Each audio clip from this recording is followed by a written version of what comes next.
Welcome to the Mystic Access Podcast, where the magic is in learning. Hello, everybody, and welcome to the 200th episode of the Mystic Access Podcast. I'm Chris. I'm Kim. And I'm Lisa. Again. Yay! Yay! Yeah. And we had something specific that we wanted to talk to you about today, which is why I am back in your ears making noise today. Yes, we are going to pay a visit to the castle, but it's going to be a little different than normal. It's always a little different than normal. well, that's true. It's even going to be a little more different than normal today, yes, though. Indeed. But before we do that, we're going to remind you about the class that's coming up on the 30th of the month, and that's going to deal with audio descriptions, where you get them, how you get them, how if you can get them. If you get them. If you get them, I had a disappointing experience with a movie this weekend. Couldn't resist. And we're going to leave that in to whet your appetite. Absolutely. So you'll be able to hear all about Lisa's experience and all the various anecdotes that we can share with you about audio description in the class. So if you have any interest in learning how to get it, where to get it, what platforms to use it on, etc., we will be discussing all that in this first inaugural class of 2020. So of course, this is one of our free classes. You need to be on our events mailing list to get the information. And we would love to have you on Thursday, January 30th at 8:30 p.m. Eastern. And now into the castle. Welcome to the Mystic Access Magic Castle. Yes, this is the Turn the Tables edition. And I am here because I recently read a really helpful, useful book. And I wanted to interview the authors of this book. In this When case, are they coming? They're already here. Oh. Yeah. In this case, our authors are Kim and Chris. They have recently co-authored and released a book for National Braille Press called Dinner Delivered. And it's really so much more than dinner. I mean, I've used these services, at least the vast majority of them.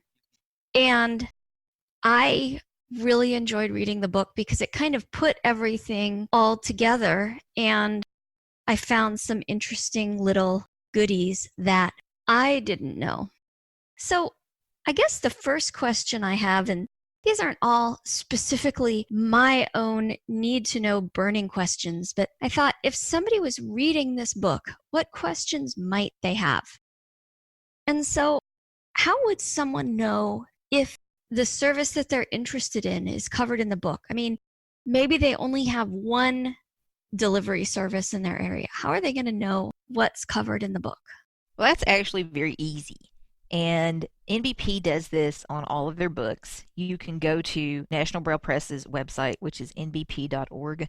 You can search for Dinner Delivered, or depending on what time it is or what period of time it is, it might still be in hot off the press. But your best bet is to either search for one of our names or search for the book by the title, Dinner Delivered, and you will be able to find the entire table of contents.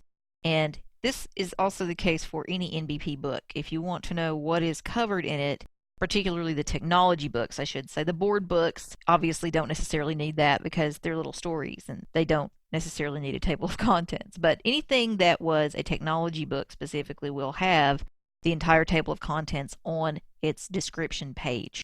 So you'll be able to see exactly what services are listed there. So your first order of business, even prior to doing that, is to discover what services are available in your area from the first two sections of the book, which are about groceries and restaurant or food delivery. So once you find that out, you can then compare what you have in your area to the table of contents on the page, which of course we'll link to in the show notes, and you'll be able to find out exactly whether we cover that.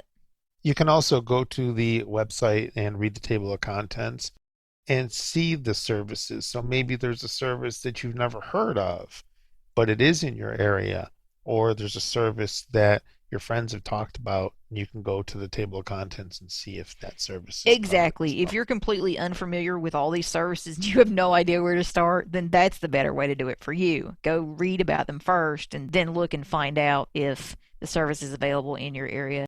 Most likely, when you go to the service's respective website, it'll either geolocate you, so it'll know exactly where you are and be able to tell you, or you'll need to enter your zip, and then it will tell you whether or not it's available.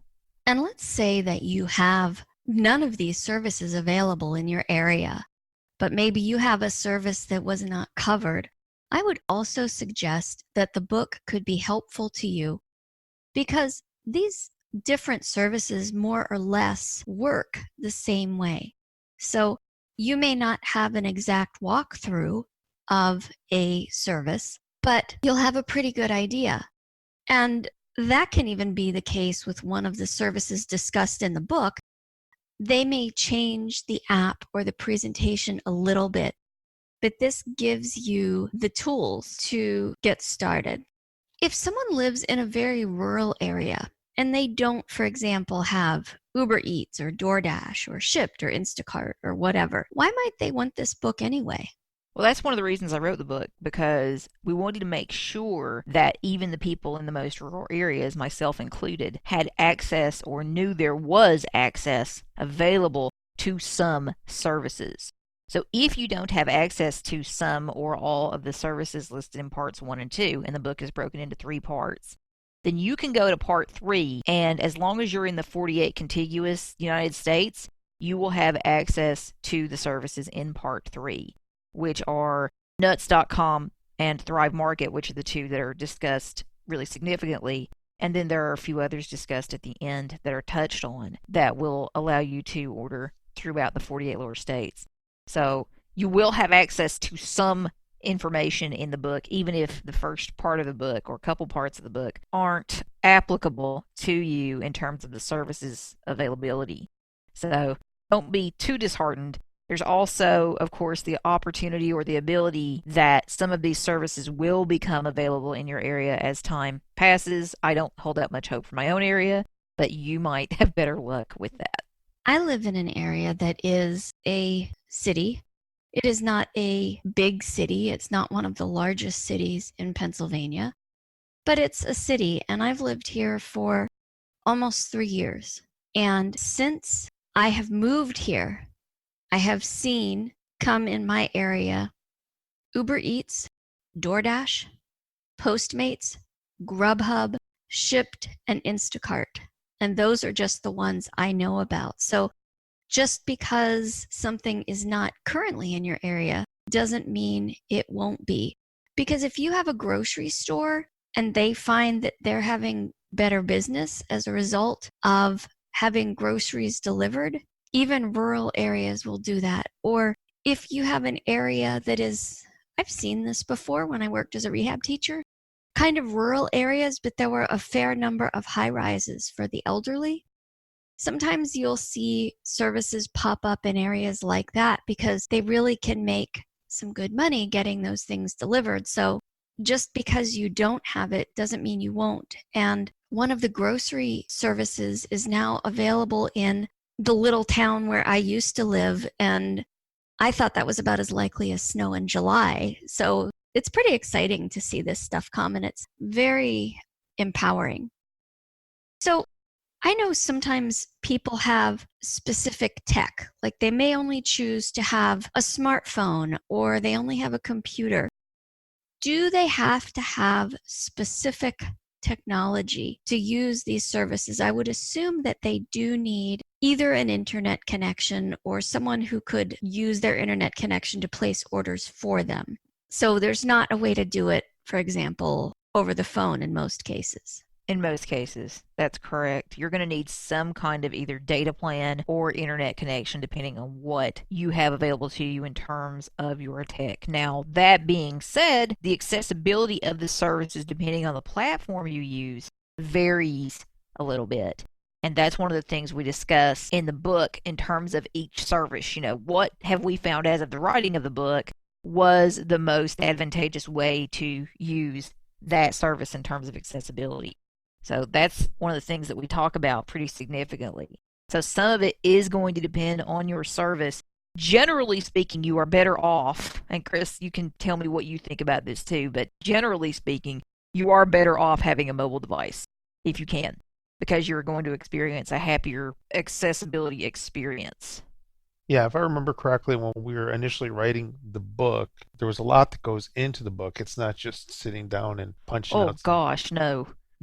So what you have to do is you have to order stuff, and you may have to order stuff multiple times. Yeah, you've got to play with these things because you have to know every single aspect of service use before we can talk to you guys about it. I was doing something, we were preparing for the book, and I had to order 3 things from the same place within about 3 hours of each other at 3 separate orders because we had to make sure we got things properly. We could not have written this book individually.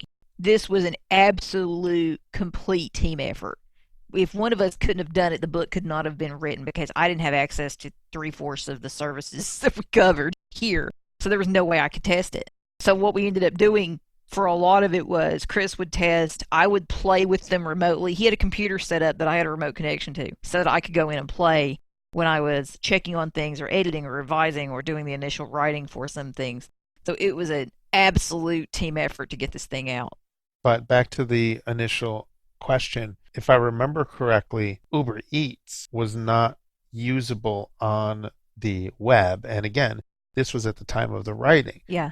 And it was beautiful on both iOS and Android. So it worked well on both of the mobile platforms. But if I remember correctly, you had to use JAWS in order to. Oh, yes. Yes. Because we fought with it for hours trying to figure out if there was a way to utilize that. So keep your screen reader in mind as well. I think that was the only one that we had that specific issue with. I seem to recall, too, that DoorDash did not behave nicely on the web. I think it might have been Postmates. Was it Postmates? It was Postmates. Postmates isn't as nice on smartphones either, I don't think.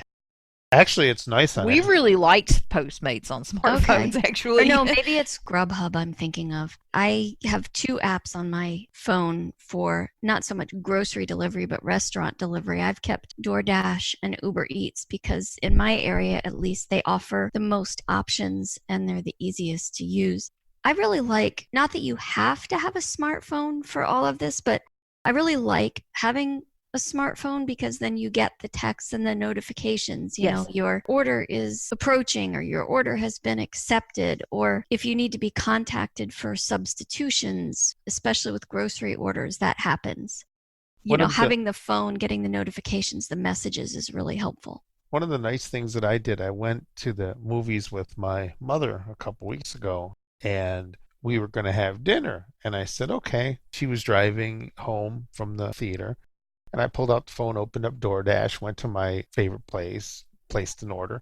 And by the time we got back to the house, within, I say 10, 15 minutes, the DoorDash person was there. But you're getting ETAs and everything. You can monitor while you're in transit of what's going on with your order. So you know that, hey, Mom, you better not get lost because we got to meet this person there. So you get those updates, those ETAs and things like that, and what it's doing. So you can follow that as well.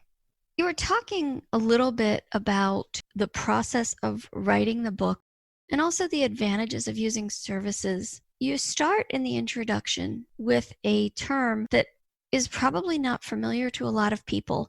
And I'm hoping you can give a little more information about the, quote, unintentional sighted filter. I love this concept. Yeah, a sighted filter is if you've ever gone to the store with a sighted person and you're going grocery shopping and you tell them what you want, but you don't know what else is there. Okay, so let's say that I go shopping and I want some Cinnamon Toast Crunch. So you go to the cereal aisle, you find the Cinnamon Toast Crunch, but because you can't see it, you don't know that there's Lucky Charms or Frosted Flakes or any of that stuff around your area that you might have a taste for rather than Cinnamon Toast Crunch, if that makes sense. Basically, the person is filtering out all of the other stuff.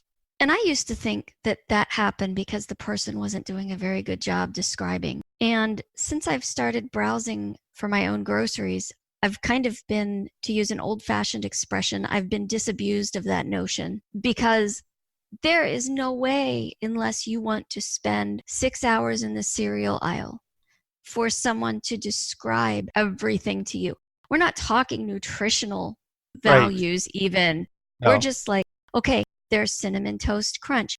There's Berry Blast Cinnamon Toast Crunch. There's store brand that looks like Cinnamon Toast Crunch. There's store brand Berry Blast Cinnamon Toast Crunch. Say that 5 times fast.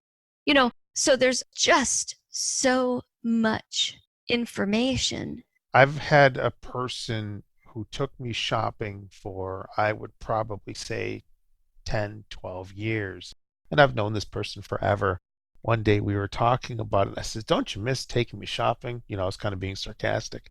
And he goes, "Well, you probably save more money by doing the grocery shopping yourself." And I said, Oh, no. No. And that's where the whole cited filter comes into play. Yeah. Impulse buys. Yes. I mean, let's just say you search for fish and you find fish sticks and you think, oh, they're not the best for me, but I haven't had those since I was a kid. And in the cart you go and you think, I wonder what else. And just for kicks, you search for sticks. And before you know it, you've got mozzarella sticks and French toast sticks. And then you've got to go through your cart because you've got $300 worth of frozen food in a teeny tiny freezer. And you're like, okay, this is not all going to fit either the freezer or the budget. So it's really funny because in some ways, I feel like I'm learning to shop all over again. And the what nice some thing people about think might be interesting might not interest me. And I've also learned to ask people better questions as a result of seeing all this information, I think. And the other nice thing is, if you have some kind of dietary restriction or you're non-gluten or whatever it is for you, you have the ability when you go on these sites to read all of that nutritional information and calories and carbs and all the sugar, protein, all and this decide stuff. that you don't want it. And decide, Yes. do I really want this 500,000 Exactly. calorie thing? Not necessarily, or what the hell, I'll just go ahead and do it. So it just kind of depends on what you're wanting, but the point is you have the freedom to do it yourself. Yeah, and you can learn, for example, that they make, I don't know, like diet strawberry soda. You can search for diet soda. And if you want, you can browse through all 300 entries. You don't have to worry about inconveniencing someone and taking their time.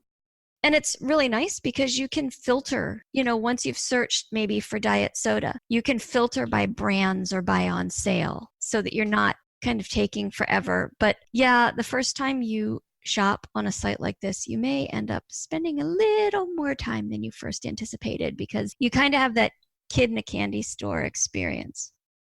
I needed some glue the other day. And Me too. What is it with glue? I don't know. It was one of those things where, I could have ordered it on Amazon and gotten it in a day and a half to 2 days, but I really needed the glue. Mm-hmm.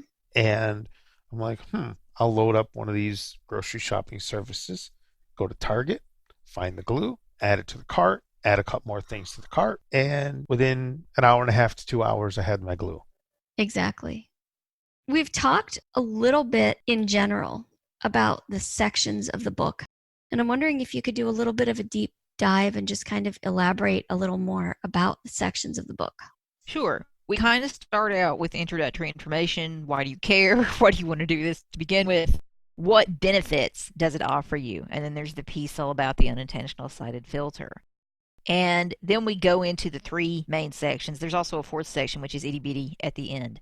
So the first section we have is grocery services, grocery delivery services, which features Instacart and Shipt.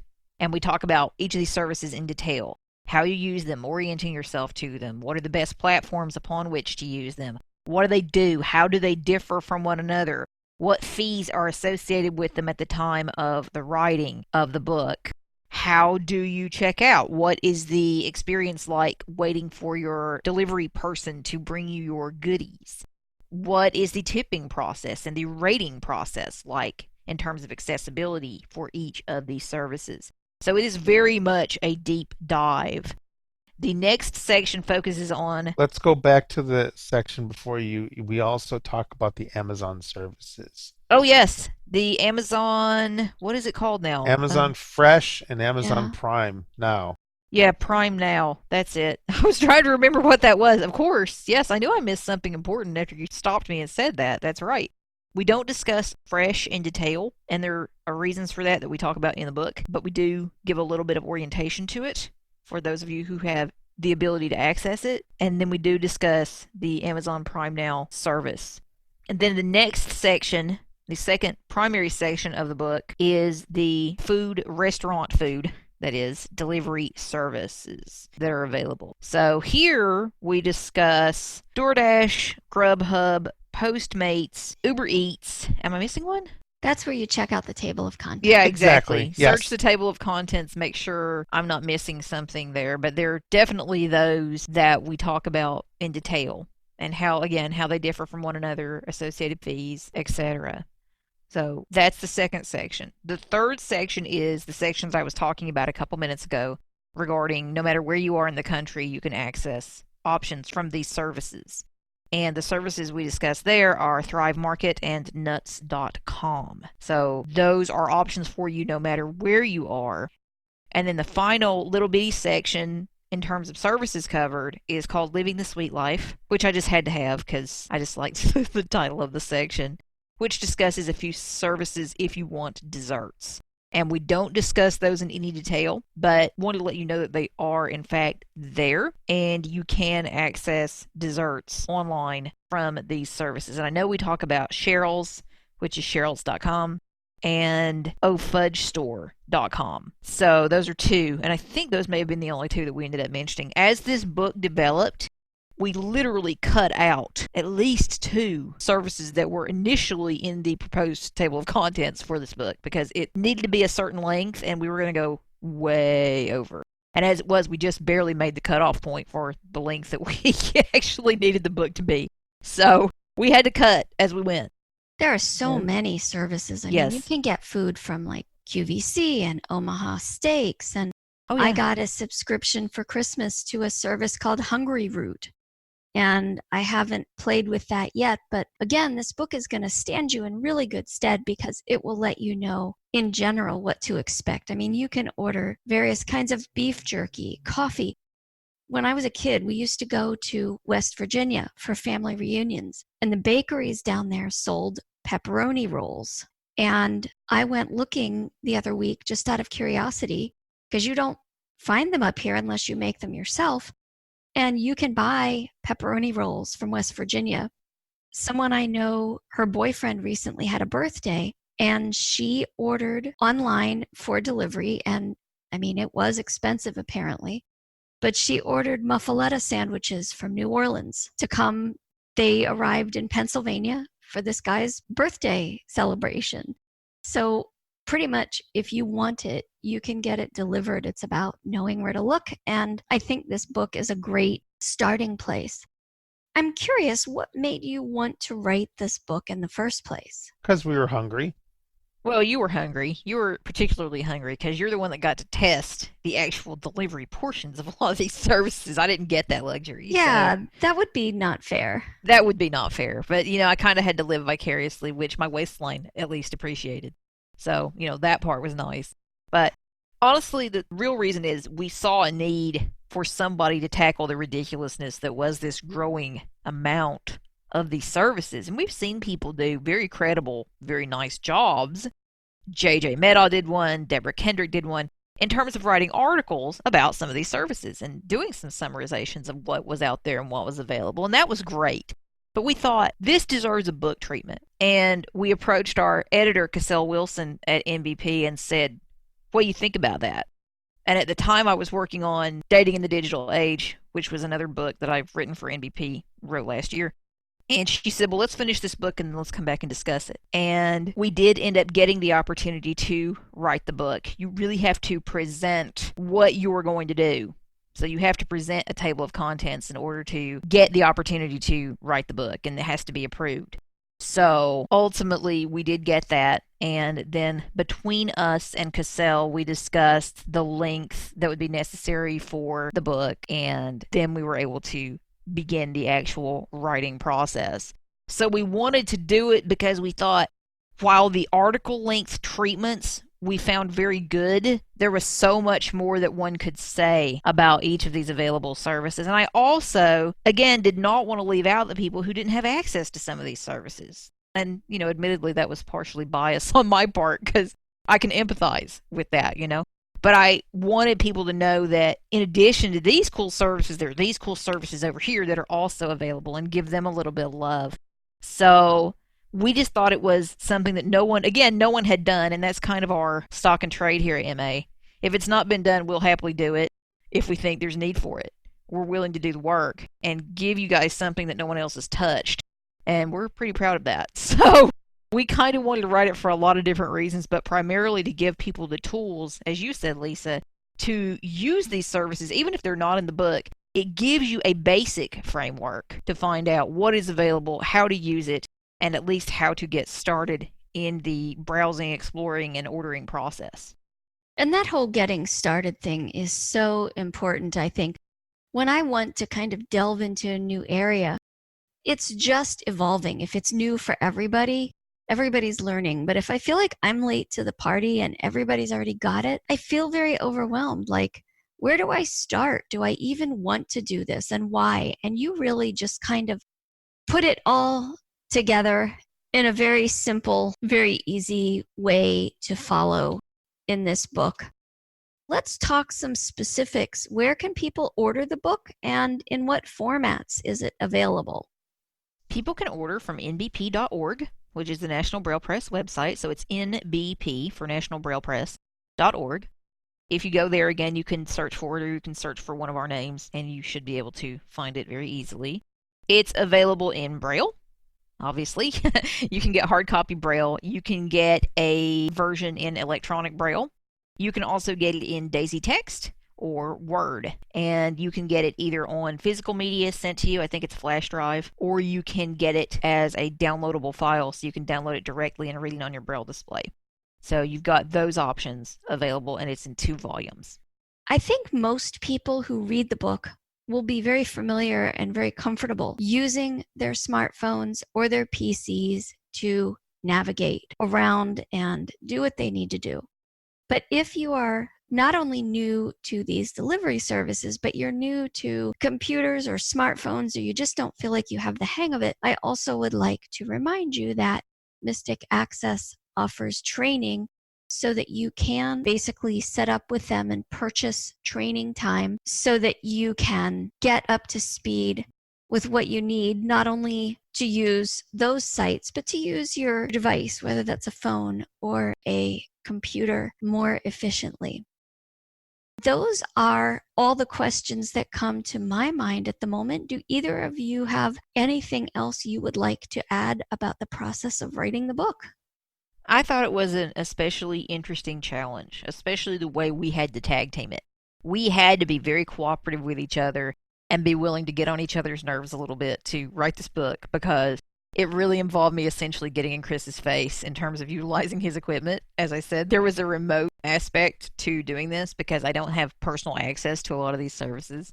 So in this case, it was kind of a unique, fun experience because I got to play with them by proxy, as it were, without actually having the joy of being able to enjoy any of this stuff. That's that why was available. DoorDash showed up at the house a couple times without my knowledge. Oh, that's not true.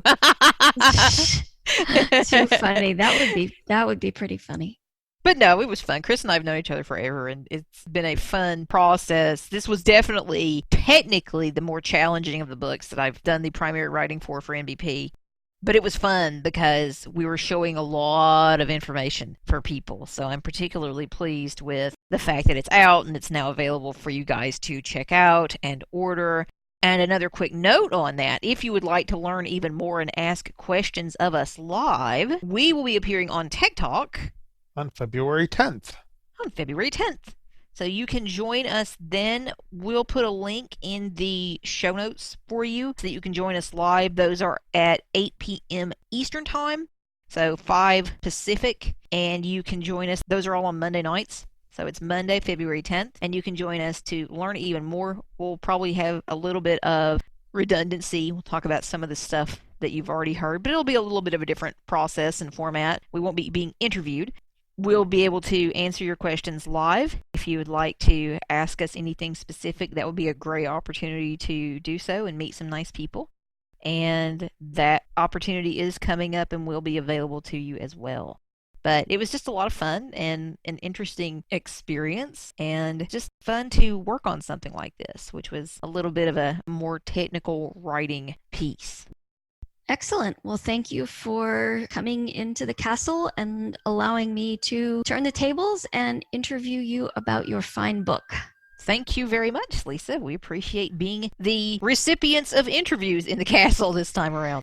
And really, I mean, this could sound staged, and it wasn't. I read the book and I said, you know what? You guys really need to consider letting me interview you for the podcast, because I don't know, I kind of feel like if I don't like something and I don't believe in it, I won't do it, because it will come across as really inauthentic. And I actually read this book twice. I read it once just for myself. And then once I knew that we were doing the interview, I read it again just to cover all the bases. I would definitely recommend it. We gave the website for National Braille Press. Let's just close and give the phone number in case anybody wants to contact them that way. Sure, yeah, you can absolutely order via phone. You'll get one of their nice customer service reps, and you can order anything you want via phone from NBP. And remember, for those of you who don't really know NBP, NBP is a nonprofit that allows greater access to Braille books. Obviously, based on the name, that probably gives it away, but they just really do a lot of spectacular work. So supporting them either by buying our book or someone else's book is definitely appreciated by NBP. We don't get anything else from you purchasing the book. Our project is essentially done. So everything you do now in terms of buying the book, that all goes directly to NBP. So it's very fun. It's a very nice, wonderful organization that does great work. So if you want to contact them via phone, it's 888-965-8965. So 888-965-8965. And you will get an actual human being who can assist you in placing your order. Thank you for your visit to the Mystic Access Magic Castle. You're welcome anytime. So thank you, everybody, for joining us in our torturous interview in the castle. It wasn't that bad. There were no Wasn't chains. that torturous? No. How do you know? I'm the one that adds the sound effects. Ah. Bye, everybody. Bye. Bye. The preceding podcast is a presentation of Mystic Access, where the magic is in learning.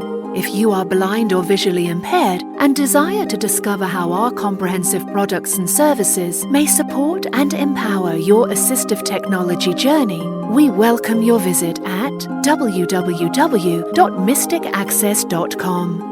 Have a question or wish to place an order via phone? Call us at 716-543-3323. If you have something to share about this podcast episode, press 4 to reach our Mystic Access podcast comment line. Email us at info@mysticaccess.com. Connect with us on Twitter at twitter.com/mysticaccess and like us on Facebook at facebook.com/mysticaccessempower. Would you like to spread the word about our podcasts?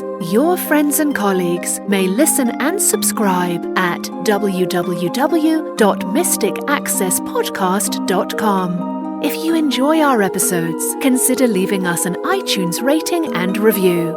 Your comments are greatly appreciated. Thanks for spreading the word, and thanks for being a listener. We hope you enjoyed this episode.